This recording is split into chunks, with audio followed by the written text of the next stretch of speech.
Chris Farley was clean in December 1997, but he fell off the wagon hard. Suddenly, he was passed out in his apartment with a woman. He never woke up, but people don't realize what that woman did to him in his final moments. It was easy for comedic actor Chris Farley to plan out his career. Very early in his life, he decided who his role model was. The problem was that the celebrity he chose was a fellow comedian whose disastrous life choices had led to a tragic and early demise. Sadly, Farley seemed destined to repeat every mistake his idol made. He was born on February 15, 1964, and grew up in the village of Maple Bluff, Wisconsin. Because he was overweight while growing up, the other children at school mercilessly teased him. Farley would use humor as a way to diffuse the name-calling. While studying at Marquette University, he discovered a love of sport. Here he played rugby, where his large size was an asset. He eventually graduated with majors in both communications and theater. Later he dove into improvisational comedy at the Arc Improv Theater in Madison. The obvious place for Farley to go was Chicago, the mecca of comedy performance. He started there at Improv Olympic and then moved on to the Second City. Like many improvisers appearing on the Second City stage, Farley was waiting for a certain someone to notice him. Lorne Michaels is the creator and producer of Saturday Night Live, and a tap on the shoulder from him had the ability to turn a nobody into the biggest comedy star in the world. In 1990, Michaels did notice Farley, and he was soon making the trip to New York City. One of Farley's most popular characters on SNL was Matt Foley, a hyperactive motivational speaker who was always extremely caffeinated. In the inaugural sketch, David Spade and Christina Applegate were on live TV facing an animated and sweaty Farley when he did something that really surprised them. He dove through the air onto the coffee table in front of them.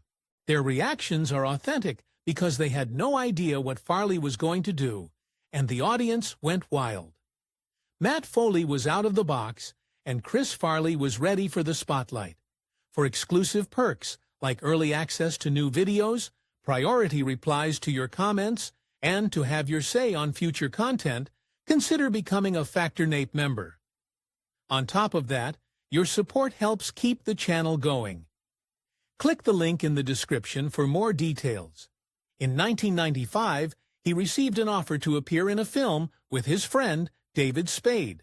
It was a hectic schedule as both Farley and Spade had to rehearse and perform Saturday Night Live each week, and at the same time commute to Toronto to make Tommy Boy. Eventually, the stress made Farley act out in a surprising way.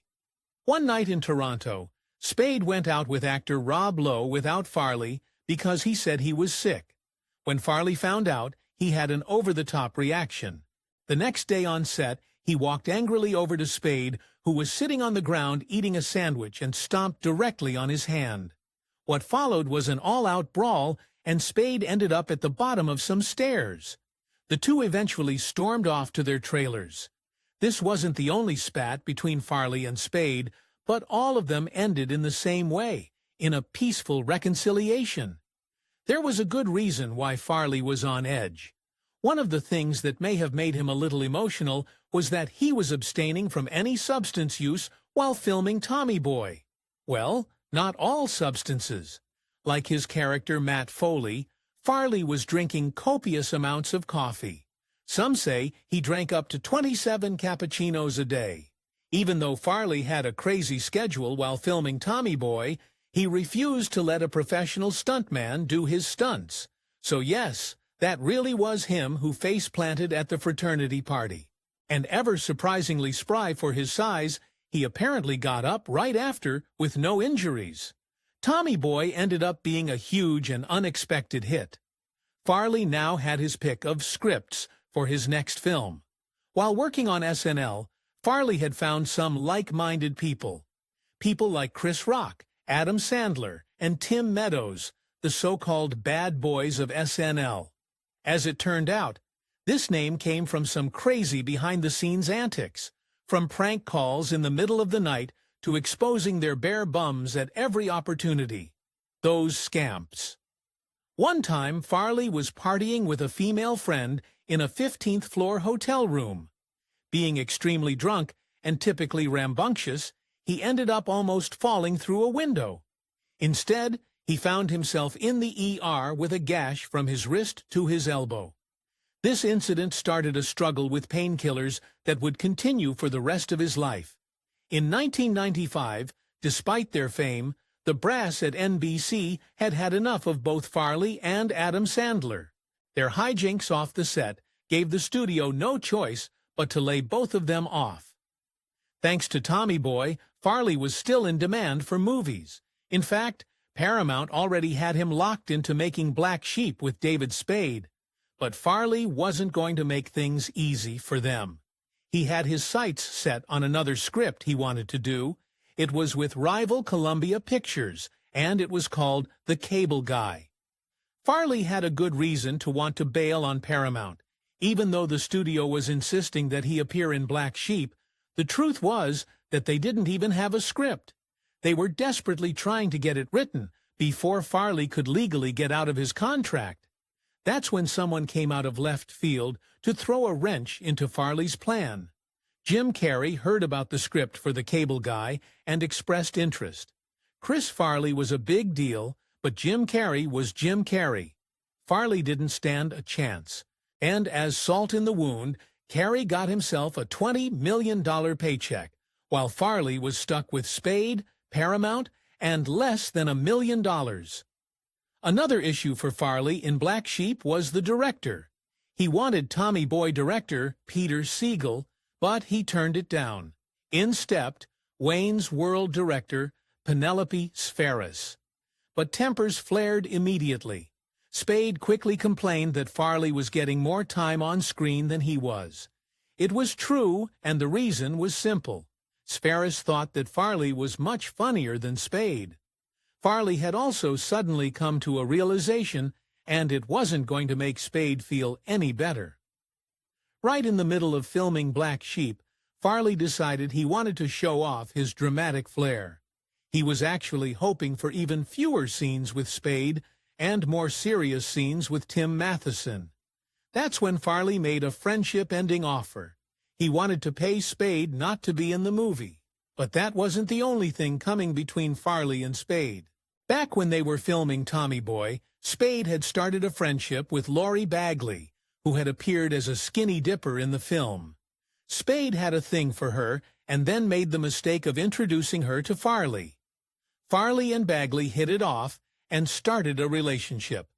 The thing was, Farley didn't want Spade to know, so the two kept their relationship a secret. Spade eventually found out the truth, and it hurt. But he wasn't the only one who got hurt on that film. Even though Farley didn't really want to be in Black Sheep, he gave it everything he had. This meant, once again, no stunt double. So yes, that means it really was him rolling down that hill. Black Sheep certainly wasn't the hit that Tommy Boy was, and Farley took it badly. After the preview screening of the film, he did something he hadn't done in 6 months. He had a drink. One drink led to another, and soon he was back in rehab. I don't understand what's going on in the news. Next up was Beverly Hills Ninja. This time around, Farley was hesitant to sign on, so he had one rather large demand. He wanted his SNL buddy Chris Rock to appear in the film. Farley and Rock went way back and had actually started on SNL on the same day. Just like after Black Sheep, Farley relapsed into drug use after finishing Beverly Hills Ninja. When he came back to do reshoots for the film, he looked horrible. The crew had a hard time making this. Farley looked like the same one they'd filmed just a few months before. When SNL alumni Norm Macdonald wrote his feature film Dirty Work, he had his cast even before he wrote the characters. He knew that Farley would appear in his movie. Sadly, he had no idea this cameo role would be Farley's last. Around that time, Farley was also getting ready to play one of the biggest movie characters of the 21st century, Shrek. During the making of the film, the producers were so worried about Farley's addiction issues that they had someone follow him to make sure he didn't fall off the wagon. Sadly, Farley didn't live to finish recording his dialogue for Shrek. In October 1997, Farley made what should have been a triumphant return to SNL, this time to host. The cold open saw Tim Meadows and Lorne Michaels talk about how Farley's partying days were over. Unfortunately, that wasn't true, at least not for much longer. On the 14th of December, after a period of being clean, Farley started partying. He ended up in his apartment with a woman whose company he'd paid for. She stole his watch, heartlessly took pictures of the very inebriated Farley, and ignored the last 3 words he said to her, "Don't leave me." She did leave, and she was the last one to see him alive. Just 2 months after his appearance on SNL, Farley's brother found him dead, having overdosed. His fans and the comedy community were shocked. Many alumni of SNL came to the funeral, but there was one glaring omission. Many big names in comedy attended, including Adam Sandler, Chris Rock, and Phil Hartman. Conspicuous by his absence was his best friend, David Spade. Some speculated this was due to a falling out, but Spade later said that it would have been too hard to attend. Many people have noticed a similarity between the lives of Farley and John Belushi. Belushi was also an SNL bad boy and also had an early demise, at the same age as Farley, and also with a woman present. The similarity between the two was so acute that Belushi's friend, Bill Murray, hated Farley. He said the resemblance was too much. There was something dark about Farley's connection to Belushi. Farley knew that Belushi had had a drug issue and that he was a user because he thought it made him funnier. Farley said that it was for this reason that he got into drug use. He was just following his idol. He had tried many times to deal with the many addictions in his life. In his final 2 years, he tried 17 various treatments, but none of them took. These treatments included rehab for drug issues, weight loss centers, and AA meetings. Farley had a deep-seated belief that he had to be overweight and manic to be funny. For these reasons, his efforts to improve his life always failed. At the base of it all was his fear that people wouldn't find him funny. If you enjoyed this Factinate video, give it a thumbs up and subscribe for more incredible stories. If you want to see in who we cover next, join our membership program through the link in the description for exclusive perks. Your support means everything to us. Thanks for watching, and we'll see you in the next one.